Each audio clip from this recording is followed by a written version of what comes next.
Yeoxepa nikan ticatej. Yeticate ipa nawi chihuatlahtule. Huelcuale, mawiltía.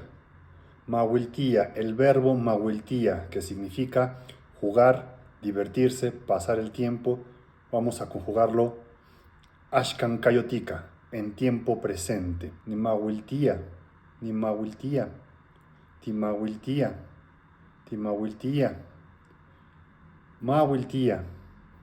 mawiltía, timawiltía, H pluralizante al final, timawiltía, anmawiltía,